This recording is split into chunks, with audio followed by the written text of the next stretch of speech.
नमस्कार, स्वागत है आपका जी बिजनेस पे। मैं हूं दीपक डोभाल। वक्त तो चला है बुलेटिन का। अगले आधे घंटे में आपको देश और दुनिया की 40 खबरें दिखाएंगे। कोरोना अपडेट्स भी होंगे इसमें और बात होगी बाजार और कारोबार की।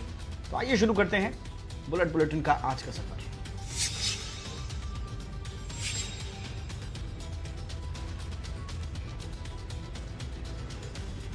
राजस्थान के राज्यपाल कलराज मिश्र विधानसभा सत्र बुलाने पर सहमत हो गए हैं। राजभवन की तरफ से जारी बयान में कहा गया है कि राज्यपाल सत्र बुलाने पर सहमत हैं, मगर संवैधानिक तौर तरीकों के अनुसार सत्र बुलाया जाना चाहिए।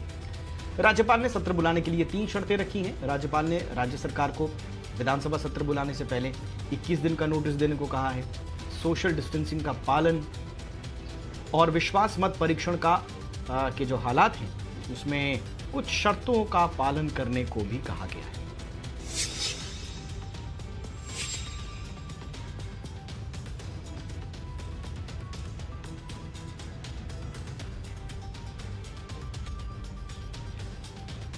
राजस्थान का सियासी संग्राम पल पल नई करवट ले रहा है। राजस्थान विधानसभा के स्पीकर सीपी जोशी ने हाईकोर्ट के जिस फैसले के खिलाफ याचिका दायर की थी उसे अब वापस ले लिया है। सुप्रीम कोर्ट ने याचिका वापस लेने की अपील स्वीकार कर ली है। कांग्रेस की ओर से लड़ाई को अब कोर्ट की बजाय राजनीतिक रूप से लड़ने पर विचार किया जा रहा है। हालांकि कांग्रेस शुक्रवार को आए हाईकोर्ट के फैसले को चुनौती दे सकती है।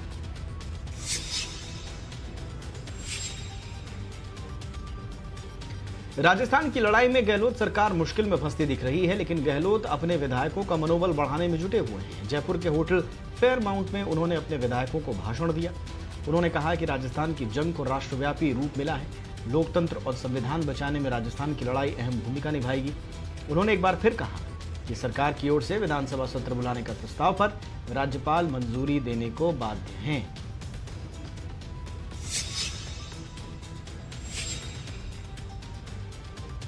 राजस्थान में जारी सियासी उठापटक के बीच मुख्यमंत्री अशोक गहलोत ने प्रधानमंत्री नरेंद्र मोदी से फोन पर बात की है। ये जानकारी खुद सीएम अशोक गहलोत ने दी। उन्होंने कहा कि मैंने कल पीएम मोदी से फोन पर बात की और उनको राज्यपाल कलराज मिश्र के बर्ताव के बारे में बताया। साथ ही 7 दिन पहले लिखे खत के बारे में भी जानकारी दी, जिसमें उन्होंने एक चुनी हुई सरकार को गलत तरीके से गिराने की कोशिशों का जिक्र किया था।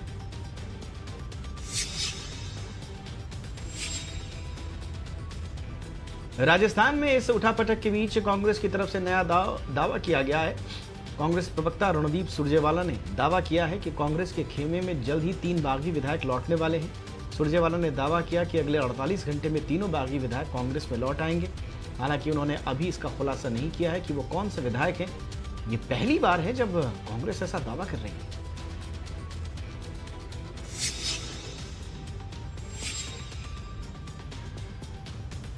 राजस्थान में जारी सियासी ड्रामे में एक नया सीन जुड़ गया है। बसपा ने पिछले साल कांग्रेस में शामिल होने के लिए पार्टी छोड़ने वाले 6 विधायकों को विधानसभा में कांग्रेस के खिलाफ मतदान करने के लिए व्हिप जारी किया, जिससे राजस्थान की सियासी बाजी पलटती हुई नजर आ रही है। 2018 के चुनाव में 6 विधानसभा विधायक जो हैं वो बसपा के टिकट पर जीतकर विधानसभा पहुंचे थे। इन सभी ने पिछले साल 16 सितंबर को कांग्रेस में एक समूह के रूप में विलय के लिए अर्जी दी थी।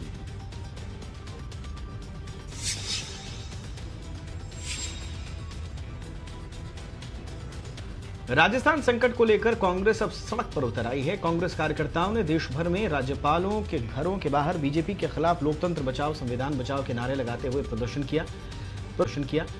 प्रदर्शन के दौरान उत्तर प्रदेश कांग्रेस के अध्यक्ष अजय कुमार लल्लू, छत्तीसगढ़ में पीएल पूनिया को हिरासत में ले लिया गया। दिल्ली में कांग्रेस के अध्यक्ष अनिल चौधरी को भी पुलिस ने हिरासत में लिया है।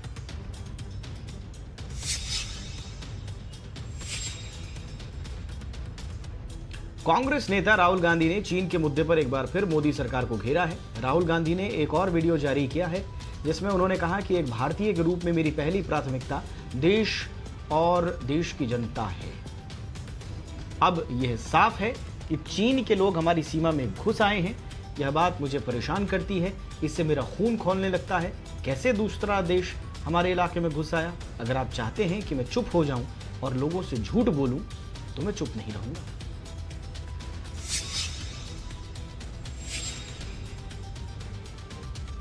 नेशनल कॉन्फ्रेंस के नेता उमर अब्दुल्ला ने कहा है कि जब तक जम्मू कश्मीर केंद्र शासित प्रदेश बना रहेगा वो कोई विधानसभा चुनाव नहीं लड़ेंगे। उन्होंने एक न्यूज़पेपर में लिखा कि इस बड़े फैसले से कुछ ही दिन पहले पीएम मोदी से वो मिले थे। ये ऐसी मुलाकात नहीं थी जो आसानी से भुलाई जा सके। उन्होंने कहा कि किसी दिन वो इस बारे में भी लिखेंगे। उमर अब्दुल्ला ने कहा कि इस वक्त वो इससे ज़्यादा कुछ नहीं कहेंगे। उन्होंने कहा कि जब उनकी मुलाकात खत्म हुई तब उनके दिमाग में ये कतई नहीं आया था जो अगले 72 घंटे में हो गया।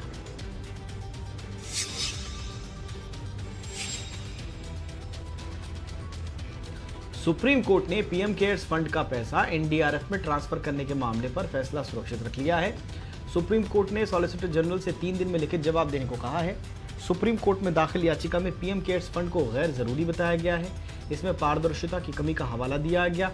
इसके जवाब में केंद्र ने कहा कि पीएम केयर्स फंड एनडीआरएफ से अलग है, इसलिए यह याचिका सुनवाई योग्य नहीं है।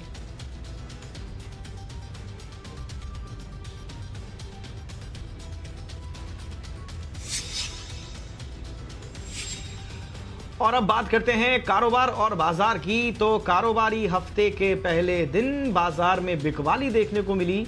सेंसेक्स 194 अंक और निफ्टी 62 अंक गिरकर बंद हुए। बैंकिंग, फार्मा, रियल्टी शेयरों ने आज बाजार पर सबसे ज्यादा दबाव बनाया। छोटे और मझोले शेयरों में भी बिकवाली रही। हालांकि आईटी, मेटल शेयरों में खरीदारी रही। निफ्टी के 50 में से 32 शेयरों में बिकवाली रही।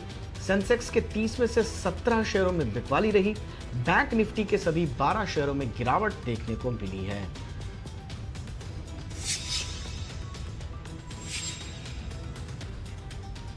सोने और चांदी में आज फिर से तेजी देखी जा रही है। एमसीएक्स पर सोने ने 52,220 का नया रिकॉर्ड बनाया है। सोने में आज करीब 1200 रुपए प्रति 10 ग्राम का उछाल देखने को मिला। सितंबर 2011 के बाद अंतर्राष्ट्रीय बाजार में सोने रिकॉर्ड बनाया है। कॉमेक्स पर सोना आज $1,940 के पार निकल गया। पिछले एक साल की बात करें तो सोने ने 47% का भारी भरकम रिटर्न दिया है। चांदी भी एमसीएक्स पर इंट्राडे में 66,000 रुपए के पार निकल गई।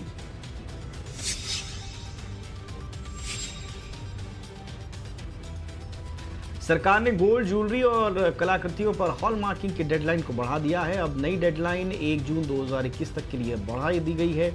खाद्य मंत्री रामविलास पासवान ने कहा कि कोरोना को देखते हुए हॉलमार्किंग की डेडलाइन बढ़ाने का फैसला लिया गया है। पिछले साल नवंबर में ही सरकार ने ऐलान किया था कि हॉलमार्किंग अनिवार्य की जाएगी। उस दौरान इसकी डेडलाइन 15 जनवरी 2021 रखी गई थी।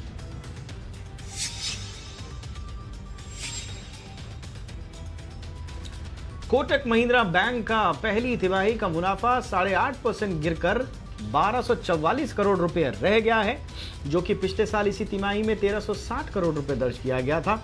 जबकि कुल ब्याज आय 3173 करोड़ से बढ़कर 3724 करोड़ रुपए हो गई है। पहली तिमाही में ग्रॉस एनपीए 2.25% से बढ़कर 2.70% दर्ज हुआ है, जबकि नेट एनपीए भी 0.71% से बढ़कर 0.87% रहा। अब बैंक का नेट इंटरेस्ट मार्जिन 4.72% से घटकर 4.4% रहा है।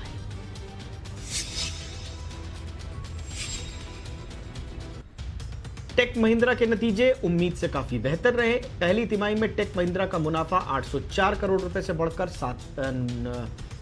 972 करोड़ रुपए हो गया है, जबकि अनुमान 700 करोड़ रुपए का था। हालांकि कंपनी की आय 9,490 करोड़ रुपए से घटकर 9,110 करोड़ रुपए रही है।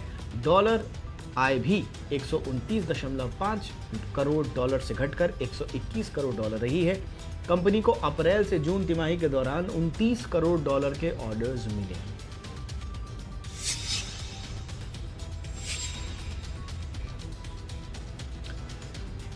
कोरोना संकट के बीच इकोनॉमी को फिर से रफ्तार देने की कोशिशें तेज हो गई हैं। आरबीआई गवर्नर ने कहा कि अर्थव्यवस्था पर हमें मीडियम टर्म अप्रोच अपनानी होगी। इकोनॉमिक ग्रोथ को बढ़ावा देने के लिए आईटी, कम्युनिकेशन पर जोर देना होगा। साथ ही कृषि आय में बढ़ोतरी के लिए नीतियों की जरूरत है। आरबीआई ने माना कि कोरोना संकट की वजह से स्टार्टअप्स को फंड जुटाने में दिक्कतें हुई हैं।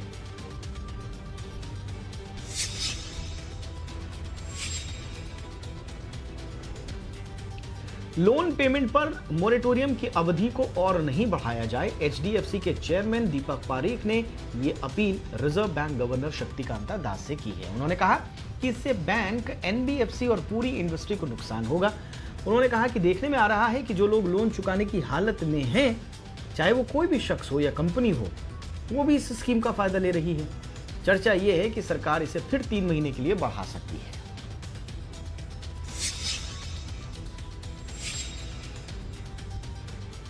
शेयर बाजार पर मार्जिन की नई मार पड़ी है। अब कैश सेगमेंट में भी अप फ्रंट मार्जिन लगेगा। अब कैश सेगमेंट में कम से कम 22% मार्जिन देना होगा। T+2 सेटलमेंट के बाद ही पैसे का इस्तेमाल हो सकेगा, यानी अगर सोमवार को शेयर बेचा है तो बुधवार को ही नया सौदा कर सकेंगे। नए नियम 1 अगस्त से लागू होंगे। नए नियमों से ब्रोकिंग हाउसेस की लिक्विडिटी, वॉल्यूम पर असर पड़ने की आशंका है, जिससे शेयरों पर दबाव भी देखने को मिलेगा।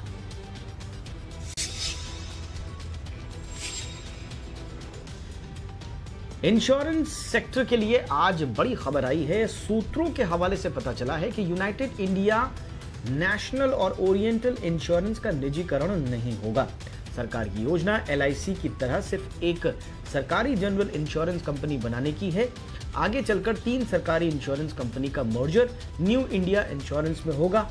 4 कंपनियां मिलकर एक बड़ी कंपनी बनेगी और कंपटीशन खत्म होगा। सरकार ने हाल ही में इनमें 12,450 करोड़ रुपए की पूंजी डाली है।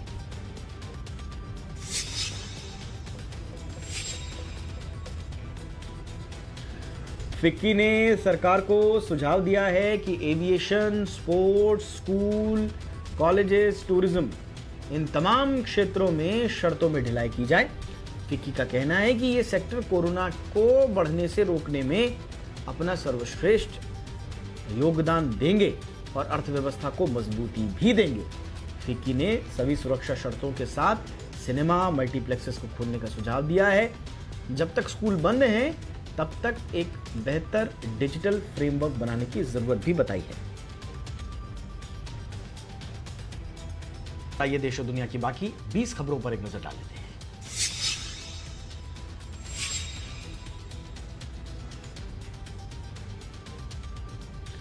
भारत सरकार ने 47 और चीनी ऐप्स पर बैन लगा दिया है। ये सभी 47 ऐप देश के डेटा प्रोटोकॉल का उल्लंघन कर रही थी और इन पर डेटा चोरी करने का भी आरोप है। ये ऐप यूजर्स की निजी और गोपनीय जानकारी को इस्तेमाल कर रहे थे। जानकारी के मुताबिक बैन किए गए ज्यादातर ऐप पहले बैन की गई ऐप की क्लोनिंग ऐप बताई जा रही हैं। इससे पहले 29 जून को भारत में 59 चीनी ऐप्स पर प्रतिबंध लगा दिया गया था। जिन ऐप्स पर प्रतिबंध इससे पहले जो लगाया था वो 59 ऐप्स थी और ये इनके क्लोन्स थे।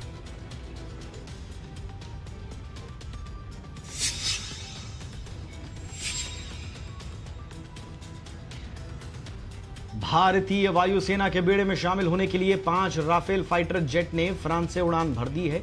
इन 5 फाइटर प्लेन को 7 भारतीय पायलट उड़ाकर अंबाला एयरबेस ला रहे हैं। 5 फाइटर प्लेन को 28 जुलाई को संयुक्त अरब अमीरात के अल डाफरा एयरबेस पर उतारा जाएगा। इसके बाद 5 राफेल विमान 29 जुलाई की सुबह भारत पहुंचेंगे। राफेल को अंबाला एयरबेस पर तैनात किया जाएगा। भारत ने फ्रांस से 36 राफेल विमान खरीदने की डील की है।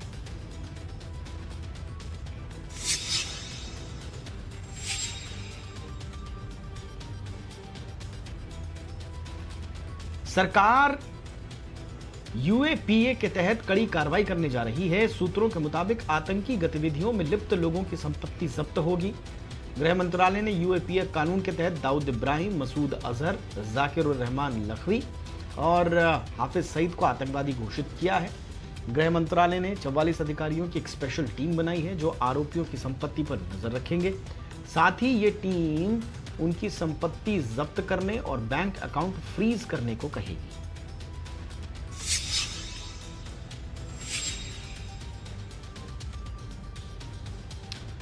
दिल्ली की अरविंद केजरीवाल सरकार ने एक बड़ी पहल की है। दिल्ली सरकार ने एक ऐसा जॉब पोर्टल लॉन्च किया है जिस पर रोजगार देने वाली कंपनियां या उद्योग और बेरोजगारी की मार झेल रहे लोग जानकारी पा सकेंगे। साथ ही रेहड़ी पटरी वाले भी अब दुकान खोल सकेंगे। केजरीवाल ने बताया कि हम कंस्ट्रक्शन का काम शुरू करना चाहते हैं लेकिन लोग नहीं मिल रहे हैं। प्रोफेशनल लोगों को कामगार नहीं मिल रहा है, इसलिए एक पोर्टल शुरू कर रहे हैं, jobs.delhi.gov.in। यहां पर लोगों को नौकरी मिल सके।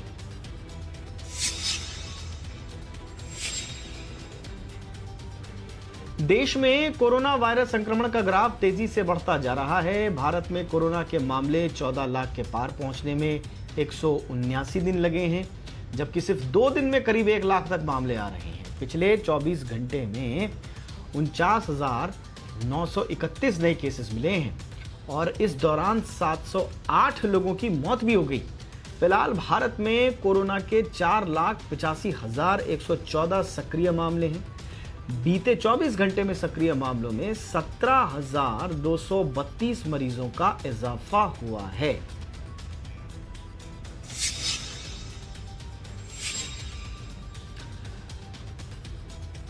अभिषेक बच्चन ने ट्विटर के जरिए यह जानकारी दी है कि आराध्या और ऐश्वर्या राय बच्चन दोनों की रिपोर्ट नेगेटिव आ गई है और दोनों को ही अस्पताल से छुट्टी मिल गई है।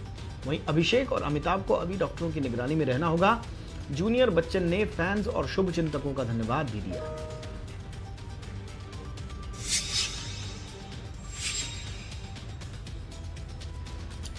गुलशन कुमार की बायोपिक मोगल फिलहाल ठंडे बस्ते में चली गई है। सूत्रों के मुताबिक आमिर खान और सुभाष कपूर जिस फिल्म को मिलकर बनाने का ऐलान कर चुके थे, उस पर काम रोक दिया गया है। डायरेक्टर सुभाष कपूर भी अब सोनी लिव की एक मेगा पॉलिटिकल सीरीज को डायरेक्ट करने जा रहे हैं और उसे खत्म करने के बाद ही गुलशन कुमार बायोपिक पर काम शुरू हो सकता है।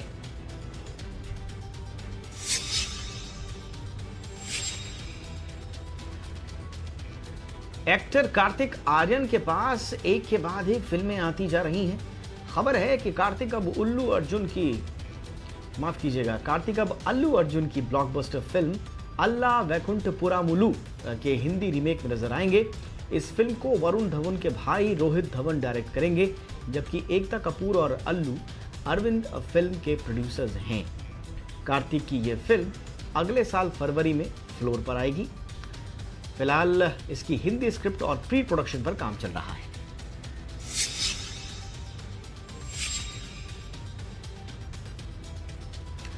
प्रियंका चोपड़ा ने एक बार फिर से मुसीबत में फंसे लोगों के लिए मदद के लिए हाथ बढ़ाया है। प्रियंका और निक ने असम में आई बाढ़ के लिए काम कर रही संस्थाओं को डोनेशन दिया है। दोनों ने अपने फैन से भी अपील की है कि वो हर संभव मदद करें। प्रियंका ने ट्विटर पर यह जानकारी शेयर की है। इस ट्वीट में उन्होंने कुछ भरोसेमंद संगठनों की जानकारी भी साझा की है।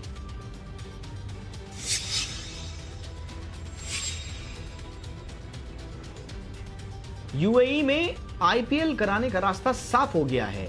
यूएई ने इस बात की पुष्टि कर दी है कि उसे आधिकारिक तौर पर इससे जुड़ी चिट्ठी मिल गई है। यूएई क्रिकेट बोर्ड के चेयरमैन मुबासिर उस्मानी ने कहा कि उन्हें लीग के आयोजन को लेकर बीसीसीआई का आधिकारिक पत्र मिल गया है। उन्होंने कहा कि अब वो भारत सरकार की मंजूरी का इंतजार कर रहे हैं। जैसे ही मंजूरी मिलती है, इसे अंतिम रूप दे दिया जाएगा।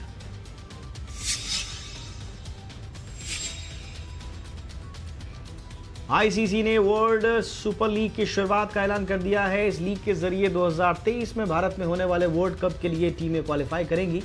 आईसीसी रैंकिंग में मौजूद 12 टीमों के अलावा नीदरलैंड्स की टीम इस लीग का हिस्सा बनेगी। मेजबान भारत के अलावा लीग में टॉप 7 पायदान पर रहने वाली टीमें 2023 के वर्ल्ड कप के लिए सीधे जगह बना लेंगी। वर्ल्ड कप सुपर लीग की शुरुआत मई 2020 से होनी थी, लेकिन कोरोना की वजह से अब ये लीग 30 जुलाई से शुरू हो रही है।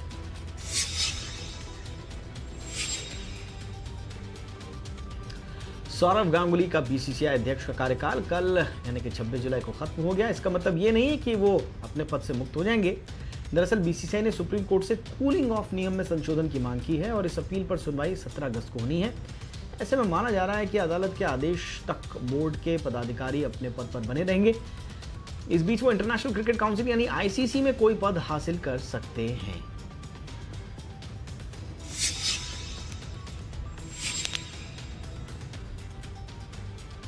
इंग्लैंड दौरे के लिए तेज गेंदबाज मोहम्मद आमिर को पाकिस्तान क्रिकेट टीम में शामिल किया गया है, जिससे पूर्व तेज गेंदबाज आकिब जावेद नाराज हैं।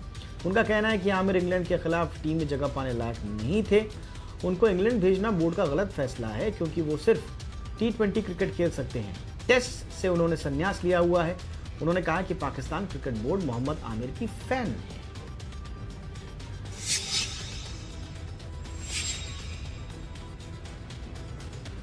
मैनचेस्टर यूनाइटेड ने चेल्सी के साथ चैंपियंस लीग में जगह बना ली है। लीस्टर सिटी को इंग्लिश प्रीमियर लीग के आखिरी लीग मैच में मैनचेस्टर यूनाइटेड ने 2-0 से हराकर यह जगह बनाई है। ये मैच ब्रूनो फर्नांडिस के पेनल्टी पर किए गए धमाकेदार गोल के लिए याद किया जाएगा। मैनचेस्टर यूनाइटेड को चैंपियंस लीग में जगह बनाने के लिए केवल ड्रॉ की जरूरत थी, लेकिन उसे 71वें मिनट में पेनल्टी मिली, जिसे फर्नांडिस ने गोल में बदलने की गलती नहीं की। तो ये था आज का बुलेटिन। इजाजत दें, अपना ख्याल रखें, नमस्कार।